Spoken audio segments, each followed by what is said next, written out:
the fireside chat on FinTech in India, opportunities and challenges.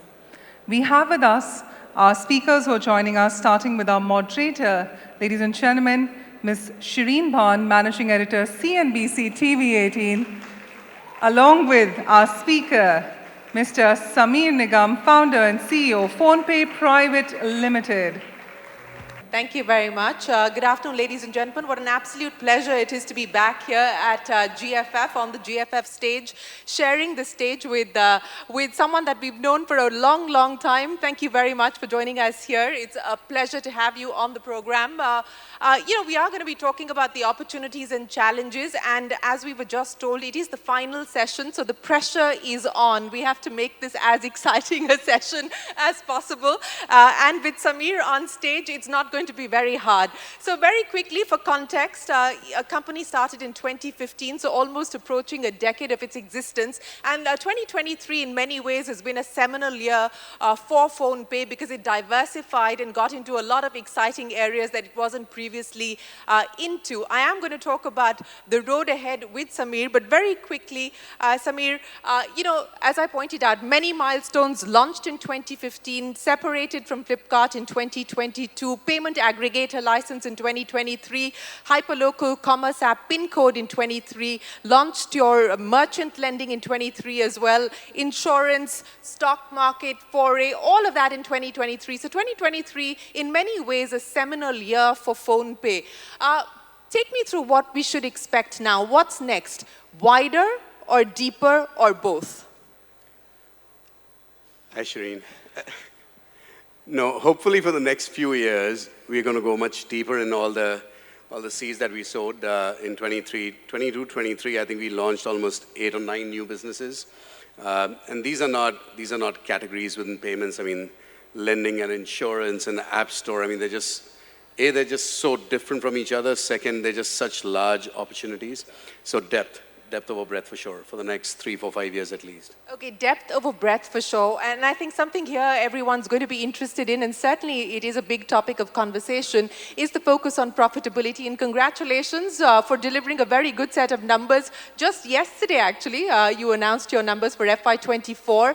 And it's important to note that adjusted profit after tax at 197 crore rupees versus a 730 crore rupee loss in FY23. Now, Sameer, I know that fiscal discipline and financial management has been something that you've been focused on. How hard has it been to deliver on profitability? And more importantly, what does the road ahead look like?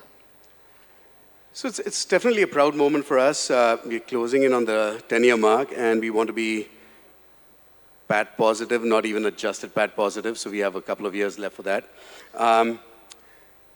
It's been 3 or 4 years in the making. We have to solve, in the Indian market, when you're playing for operating scale, your margins are going to be razor thin, right? Particularly in financial services and in a market full of these DPIs, the digital public infrastructure, you're playing for scale, so you have to learn how to operate very, very efficiently. And it takes 4 or 5 years to even get to that scale, and then you try and sort of squeeze the margin out.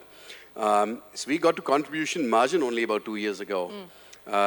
We got a gross margin, I think, being positive only about 4 years ago. So it's been pretty rapid from there. I think the future looks actually pretty attractive because lending and insurance should be much more margin positive from the get-go, contributing to the bottom line. PinCode and Indus, we'll have to see because I think they're standalone brands. You have to build the brand. You have to invest in marketing. But the margin structure on those businesses, again, e-commerce or app store economies have much higher margins than payments does. So I think as a portfolio, it's a balancing act. But on the margin, I think we have better margin ahead. Well, you have better margins ahead because of the new businesses that you've got into. But, coming back to the profitability question as well as what the horizon looks like, and you said it is going to be more attractive, specifically on the margin front. What has it taken to put the foundation in place to be able to get to scale and be profitable at the same time, or achieve profitability or close to profitability at the same time? What are the levers that you've been able to exercise? And, more importantly, what do you intend to focus on to build on that number as we move forward? So there's 3 dimensions to it. As you scale, The first big cost that starts hitting people is things like cloud services. When you start up nowadays, you use a third-party cloud service. If you're operating at our scale, it's highly inefficient. So we bet 8 years, 9 years ago that we're going to build our own data centers. It's a highly regulated business. You need to have BCP and you need to make sure that it's cost efficient. So we build all our data centers, for example. That gives us huge efficiency at scale. We have a maniacal focus on automation. Okay. More than 90% of all customer queries, inbound and responses, are resolved through an AI bot-backed system, and it's at a very high customer NPS. Right? You can't let customer service go down because you want automation or better margins. That's the one that requires just grinding it out, day in, day out execution. And I think the third one was diversification. Today we have 17, 18 different categories through which we make some margin. You have to just pull it together. Some travel and some ticketing, some recharge and some lending, some advertising and some insurance. It's impossible to make a lot of money in one use case, but it's very possible, given our demographic dividend with 500 million users, to make a good amount of money offering a lot of use cases. You know, you talked about the use of technology and the use of AI specifically. And BCG put out a report on the global fintech landscape, which talks specifically about Gen AI. So let me ask you to comment on what the Gen AI world possibly for fintechs is going to look like. And I think, you know, the sum and substance of that was that specifically when it comes to Gen AI, productivity will continue to drive adoption and product innovation will perhaps lag for some time. How do you see that? I'm hopeful it goes in the opposite direction. So take the Indian market today. We've leapfrogged the West in terms of the pervasiveness of, say, digital payments. You're already seeing articles saying that the tax collectors, for example, are relying now on data richness to go and make sure people are compliant. But if I look at the virtuous cycle for the small businesses, for the consumers, everyone's got such a large data footprint now. If you put AI engines behind it, you should be able to actually get people access to formal credit much earlier than the conventional business models would have, the physical format data collection models would have.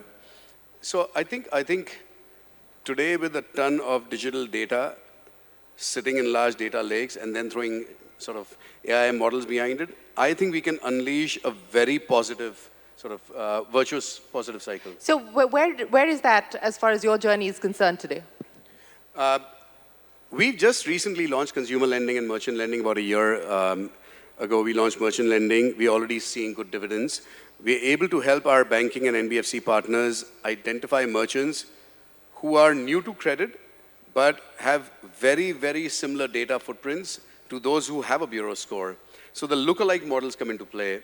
The risk modeling that comes in with, you and I can't really humanly, we can ask for all sorts of data, but we can't process 150 attributes.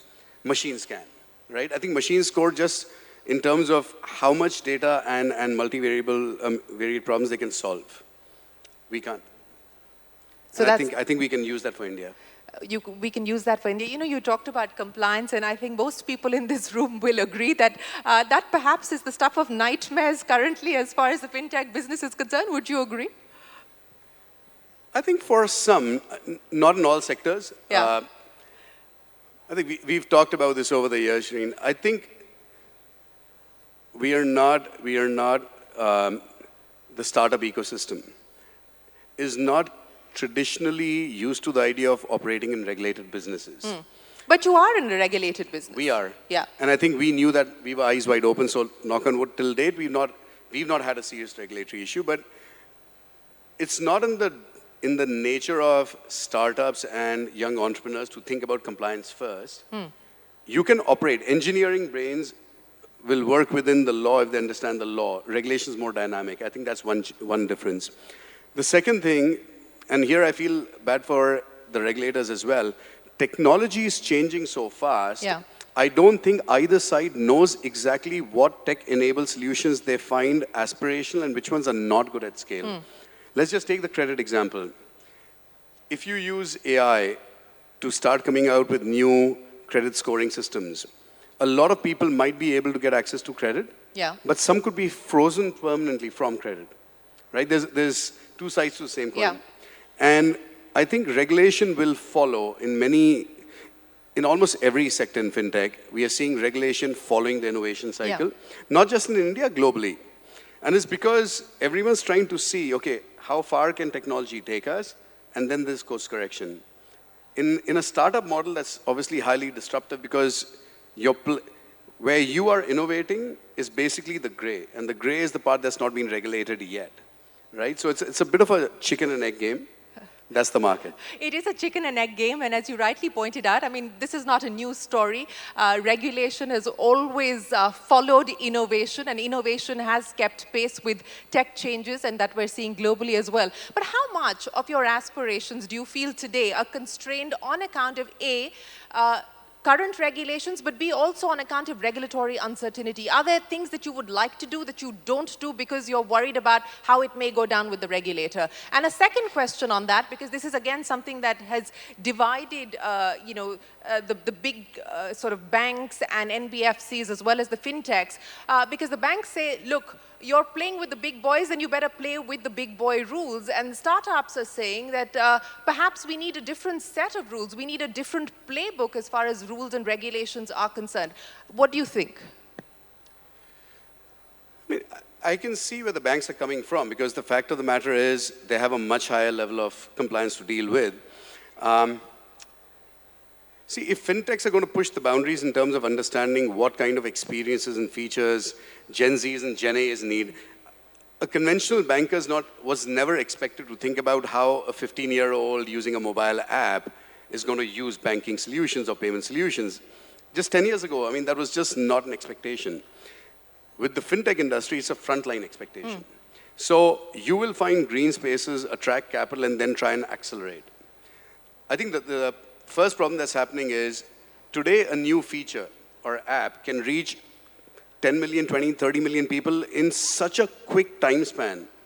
And that means that the window for the regulator to make up their mind on whether this is kosher or not is extremely narrow. Yeah. That also means that startups are constantly trying to differentiate themselves because the moats don't last that long, right? So now, if you worry about the compliance too much upfront, you may not get off the ground. You may not start running the race. But if you run too fast, you'll crash and burn. So that's what I'm saying. It's just a constant calibration game. And when we started out, the model we adopted at PhonePe was go where the regulator is going. So UPI, BBPS, like jump on the DPI bandwagon instead of resisting it. But what that meant is, while we have a wallet license for the last 8 years, most people in the audience would not have used the PhonePe wallet compared to, say, a Paytm wallet, right? Or a MobiKwik wallet. So we've lowballed our ambitions on certain areas where we think that the headwinds are stronger than the tailwinds, and we've accelerated on the ones where the regulatory environments are positive. Okay, that's an interesting thing. And you talked about creating moats, and you also talked about how it's harder to build in differentiation as the landscape gets more competitive. Now let's talk about your, operating from a leadership mindset.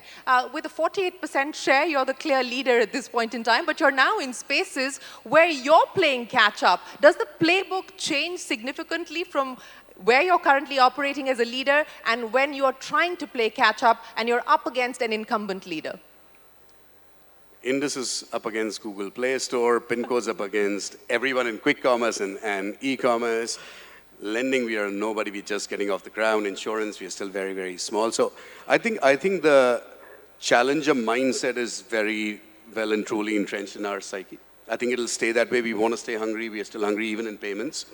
The way we look at it, we've done well on payments in India, but we've launched international payments, and we're on day zero in that ambition. We are now going up against the global biggies. So I think we prefer thinking and acting like challengers when it comes to building products. But I think there's a set of us which is closer to 50 than 30 today. And I think we are very comfortable with the idea that we have to also act like grown-ups and manage things well. You asked me the question of what is the one thing I would do differently if I didn't have a regulatory environment. might consider, for example, an IPO, question people have been asking us, might think about something like You that. preempted my question. Okay, so I remember a Walmart executive at the end of the shareholder meeting said that PhonePe is probably going to IPO faster or sooner than Flipkart will. Is that in your control or is it in the regulator's hands? I mean, we achieved one big milestone. So I think profitability was one big milestone. Second was diversification. I'd like to believe we've done well on both those fronts. I think as far as going public, the market cap overhang is definitely a problem for us, right? I mean, I feel nervous going into the market if there's a 30% market cap lurking or looming, and going and asking retail investors to put money against today's market cap. So that is definitely, from our vantage point, we're not worried Why about. are you feeling nervous? Nobody else seems to be nervous about raising money in the markets today. I mean, literally, we've got tons of cases where the one that went viral just yesterday, 12 crores asking and bids coming in worth over 2,000 crores of a Yamaha dealership with 2 showrooms. What are you Oh. feeling nervous about? The least of my concerns is raising money. My concern is whether we do right by our shareholders. So I think one thing, actually, at PhonePe, we've always prided ourselves on is every single round from our Series A onwards, everyone's seen considerable multiples as far as return on capital, right? And that's happened because we've taken the slow and sure sort of path to happiness and success and durable success. I don't want to go public based on today's numbers and market share until I can actually look you in the eye and say, buy my shares, this company is going to be able to grow from here. I think that's the concern. Okay, so the cap is the only consideration that holds you back? I think beyond that is just like any other company, just the preparedness for the IPO and numbers closure and the quarterly stuff. I mean, that's the operating stuff. But yeah, I mean, I think as a company, culturally, governance-wise, I think we're getting very close. Has there been any dialogue, any discussion on what happens, and whether there is going to be a breakthrough on this front? A lot of good discussion has happened over the last couple of years, or we've initiated a lot of discussion. We've got a lot of fair feedback on things that we can also do to allay concerns. I mean, you have to, for example, why would somebody want a market cap? Why is concentration a problem? BCP is a problem. If UPI is ubiquitous, we need to make sure that PhonePe never goes down. So we've spent the last couple of years building out our second and third and fourth data center. We have 5 now, making sure all our services are 24/7, active. So those are things we had to put in place. We are trying to make sure we do everything in our power to satisfy NPCI and the regulators. Scale brings with it different responsibilities. We are not shying away from those.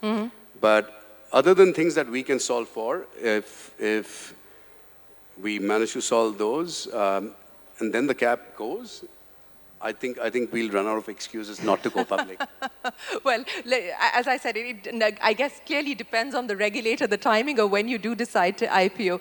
But, let's talk about your international aspirations. You gave us a quick glimpse of what we could expect on that front. I mean, you're going up against the global big boys, the appetite that you have, the playbook that you're going to use, the aspiration over the next 5 years on that front. Well, if you go back just 7 odd years, 2016, 17, when Google Pay and WhatsApp Pay and Amazon Pay and everybody else on the planet entered the Indian market, nobody gave us a chance, and here we still are. So if we can't aspire to go global, who can? So that's the answer to the first part. I think we should aspire to go global. I think more and more Indian startups, I think, are finding their strut and saying we can play globally. Because you test with several 100 million users here, and they're very, very diverse users. So why can't I build for the Middle East or Europe or the US or any other market? Second, we have incredible investors backing us, and these are all global investors from Walmart and Microsoft and Tencent to sovereigns. And they're telling us, hey, there's nothing stopping you. We've seen the best globally, and we think that you can partake. So we're going to try and participate. So next 5 years, I know we get up to Europe within the next 5. I know Middle East and Singapore, I mean, we're already there. Yeah. applying for our licenses. Thank you, GFF, because everyone I'd have to fly to meet is actually in the audience somewhere. Met more central bankers and regulators in the last few days than I would have imagined. Possible sitting in Mumbai and Bangalore. So yeah, very excited. We have a CEO for our international business, and I think he's living on a plane, but it's awesome. Well, we wish you the very best of luck with that. But, since we're talking about your global aspirations, what we're also seeing play out, and we heard from the RBI Deputy Governor today, he said India so far has been a rule taker, and it's time now for us to make the rules or set the rules. And I don't think he meant that from a perspective of nationalism, etc. He was talking about the fact that, look, we're innovating at scale, and hence we will set the rules and set the standards as far as, whether fintechs or digital payments and so on and so forth is concerned. How do you look at that? How do you see India playing the role of rule maker, especially in the areas that you operate in? And B, while there's a lot of talk around data sovereignty and tech nationalism, we also seem to see a brand of nationalism emanating from quarters close to you in Bangalore, where the buzz is, I'm Indian, and so the consumer should do the right thing by supporting an Indian startup. I mean, are we conflating two issues here? In a weird sense, I think this is a cycle, right, where India's finding its strut. We're coming of age as not just a democracy, but as an economy now. There was a time when I was a kid where Japanese gadgets and Japanese cars were the coolest thing to have. 20 years before that, made in the US cars were the thing to have. After that was German cars. And I hope there'll be a day where we want to buy Indian cars because they're Indian. And I think we talked about this. We're both 4G kids. I take a lot of pride in that reality. But I never confuse that with reality. Are we really there? The Reserve Bank had a conference recently in Bangalore. And there's a slide that one of the regulators put out that showcased the journey on the central payment processing systems over the last decade. This is the RBI's own journey. NEFT, RTGS, IMPS, all these systems, and at real time. And I think they've earned the right to say that they can be the rule setter, in that there was not one but 25, 30 odd market regulators there. We spoke to a bunch of them. No one's anywhere close, Shireen. I think we are underselling the innovation that's happening with the digital public infra. I know a lot of it was spoken about during G20, but I flew from Bangalore to Mumbai. I don't have my wallet. Nobody asked me for a physical ID. Yeah. Nobody asked me for a physical ticket. Nobody asked me for physical money. Is there anything left that we can't do? Even our vaccinations tracked online. Yeah. I mean, the government has done its part. The private and public collaboration model's done its part. The private sector's done its part. Collectively, we've done really, really well, and we should be so proud. And I think it's okay once in a while to just let that pride sort of translate once in a while into a bit of chest thumping. Not too much. Not too much. We've got about 7 minutes to go, and I do want to open this up to the audience for a question or two as well. But you said we're not there yet. Both from an India perspective and India fintech perspective, what's the headroom for growth that we're talking about? The NPCI has 1 billion transactions by 2026 a day, 1 billion transactions a day by 2026, 2027 as the target. What's the headroom for growth for Indian fintech, and what's the headroom for growth for you at PhonePe as well? Well, it's massive. I mean, the governor just announced the unified lending interface right now. Now, just imagine all the data that's been accumulated over the last decade with the UPI and all these other payment systems. If you can actually harness the power of technology today against that data set, can we make lending available just that easily to 400, 500, 600 million people? Unthinkable a decade ago. Insurance underwriting. I think the rules are going to change.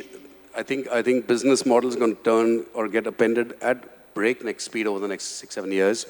We want to stay true to being the distributor of choice and being a distributor first and not being a manufacturer.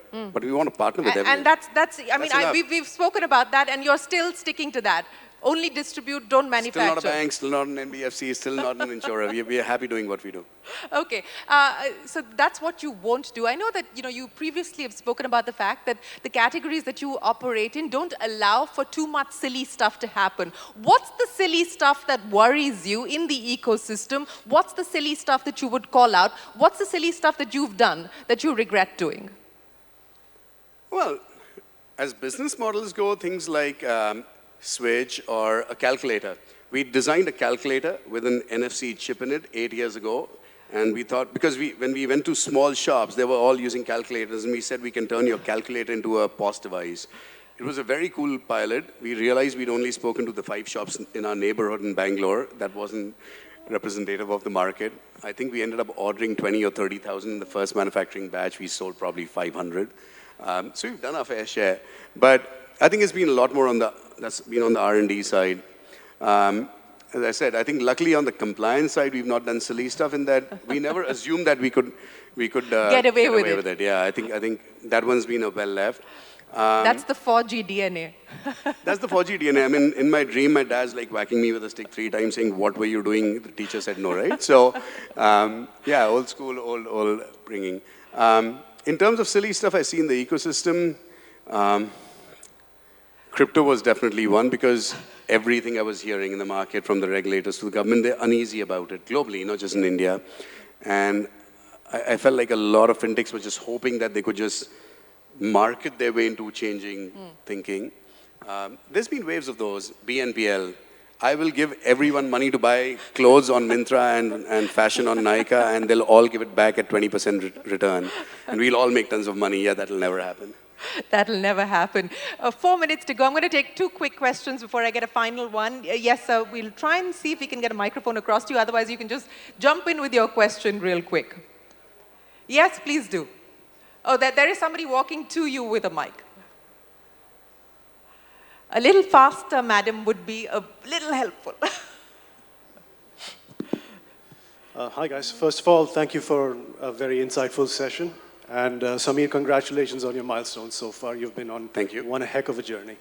My question is directed specifically to your strategy when it came to your payments license piece. You mentioned that you decided to lowball on certain things earlier on. I'm just curious, when it came to that particular decision, was that preempted? In other words, did you always see that as a way of just getting a foot in the door? Or did something shift in the ground beneath you that forces you to pivot and not double down on the payment speeds that much?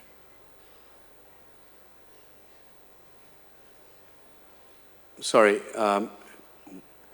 I'm not sure I could draw the connect. Can you elaborate? Right. So you did mention how even though you had the license earlier than, say, Paytm did, there are more users. For the wallet. For the wallet, correct, yeah. Correct, yeah. Oh, actually, it just came down to product.